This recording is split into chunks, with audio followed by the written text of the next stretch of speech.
안녕하세요. 오늘은 펫보험 완벽 정리 영상을 준비해 보았습니다. 저희 보호자님들께서 가장 궁금해하시는 부분과 반드시 알고 계셔야 하는 부분이 무엇인지 모두 정리해서 이 영상에 모두 담아 보았는데요. 펫보험이란 무엇인지, 보험사는 어디로 선택해야 하는지, 보험료는 얼마나 나오는지, 마지막으로 주의할 부분은 무엇인지 등을 다른 영상에서 볼 수 없었던 꿀팁들을 모두 알려드릴 테니 꼭 끝까지 시청해 주시길 바랍니다. 이 영상만 끝까지 보신다면 펫보험 절대 손해보지 않고 가입하실 수 있다고 장담드리겠습니다.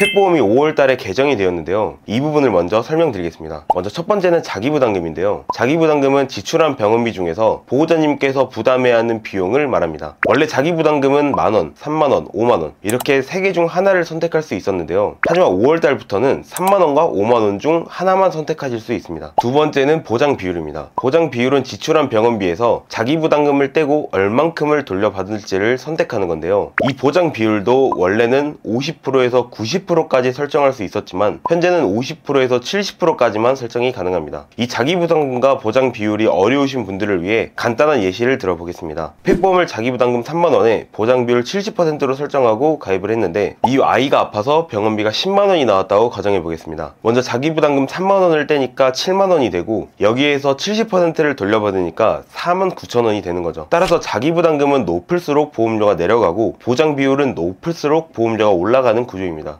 어떻게 보면 보호자님들께서 저렴하게 가입은 가능하지만 그만큼 보장이 낮아졌다고 볼 수 있습니다. 하지만 바뀐 것은 이게 끝이 아닌데요. 마지막 세 번째로 바뀐 것은 바로 갱신주기입니다. 갱신주기는 보험료가 얼만큼의 주기에 따라 변동되는지를 의미하는데요. 원래 펫보험은 3년마다 보험료가 변동되는 3년 갱신형과 5년마다 보험료가 변동되는 5년 갱신형 이렇게 둘 중 하나를 선택할 수 있었지만 현재는 1년마다 보험료가 변동되는 1년 갱신형만 선택하실 수 있습니다. 이 부분이 저는 5월에 개정된 것 중에서 가장 아쉬운 부분이었습니다. 물론 사람도 옛날 것이 좋았던 것처럼 펫보험도 시간이 갈수록 안 좋아질 수 있기 때문에 지금이라도 가입을 해놓는 것이 좋지 않을까 싶습니다. 펫보험 개정 이후에도 보험사들도 상품들을 일부 변경하게 되었는데요. 원래 수술 횟수 제한이 있었지만 무제한으로 바뀐 보험사도 있고 보장을 받을 수 있는 특약들을 더욱 많이 출시한 보험사도 있습니다. 물론 보험사를 구체적으로 알려드리고 싶지만 협회의 지침으로 보험사명을 영상에서 알려드릴 수가 없기 때문에 보험사별 변동사항이 궁금하신 분들은 위에 연락처나 댓글에 있는 링크를 통해 문의 주시면 직접 친절하게 알려드리겠습니다. 보험사 비교하실 때는 보험료가 가장 저렴하고 보장이 가장 좋은 곳으로 선택하는 것이 당연하겠죠. 그런데 아이의 품종에 따라 유리한 보험사가 모두 달라지게 됩니다. 그래서 저 역시도 가입을 도와드리는 분들마다 추천드리는 보험사는 매번 달라지게 됩니다. 먼저 각 보험사의 품종별 보험료를 확인해 볼 텐데요. 보시는 것과 같이 각 보험사는 품종에 따라 보험료가 모두 다르다는 걸 확인할 수 있습니다. 그래서 무작정 아무데나 가입을 해서는 안 되겠죠. 두 번째는 보장입니다. 보험사에 따라 일부 질병을 보장하지 않는 경우들이 있는데요. 자료를 확인해 보면 간혹 몇 군데의 회사는 보장이 안 되는 질병이 있는 것을 확인할 수 있습니다. 우리 아이에게 자주 발생하는 유전병이 보장되지 않는 보험사로 가입을 하면 나중에 큰 손해가 발생할 수 있기 때문에 미리 이러한 부분을 확인해 보는 것이 중요합니다. 이 보험료와 보장은 수시로 변경이 되고 있는데요. 저희 보드님 전문가 팀에서는 매월 상품이 개정될 때마다 직접 꼼꼼한 비교를 통해 가장 유리한 보험사로 가입을 도와드리고 있습니다. 이번에는 펫보험을 가입하실 때 반드시 알아야 하는 주의사항에 대해 설명드리겠습니다. 먼저 첫 번째 주의사항은 면책기간입니다. 면책기간이란 가입 이후 정해진 기간 동안 보험회사가 보장하지 않는 기간을 말하는데요. 먼저 상해는 가입 이후 즉시 보장이 가능합니다. 그 다음 질병은 가입 이후 30일이 지나야만 보장이 가능하고요. 마지막으로 쓸개골, 고관절은 가입 이후 1년이 지나야만 보장이 가능합니다. 두 번째 주의사항은 면책사유입니다. 펫보험도 보장이 안 되는 몇 가지 사유가 있는데요. 대표적으로 미용 목적의 치료, 중성화 수술, 예방 목적의 치료는 보장하지 않습니다. 이 면책 사유는 보험사마다 조금씩 다르기 때문에 꼭 가입하는 회사의 약관을 확인해 주시길 바랍니다. 마지막 세 번째 주의사항은 고지 의무입니다. 보험을 가입하는 과정에서 보험사에게 과거의 병력을 알려야 하는 의무가 있는데 이걸 고지 의무라고 부릅니다. 펫보험의 고지 의무는 대표적으로 3개월 이내 치료를 위해 병원을 방문한 적이 있는지, 태어나서 현재까지 중대질환으로 진단되거나 의심소견을 받은 적이 있는지, 약을 복용하고 있는지 등을 물어봅니다. 만약 해당 사항이 있다면 가입하는 과정에서 꼭 꼭 담당자에게 알려주시길 바랍니다. 오늘은 펫보험 완벽 정리 영상을 준비해 보았습니다. 이 영상에서 알려드린 것만 알고 계셔도 펫보험으로 손해볼 일은 절대 없으실 겁니다. 만약 저희 보드님 전문가팀의 도움을 통해 우리 아이에게 가장 유리한 펫보험으로 가입을 원하시는 분들은 언제든지 위에 번호나 댓글에 있는 링크로 문의를 주시면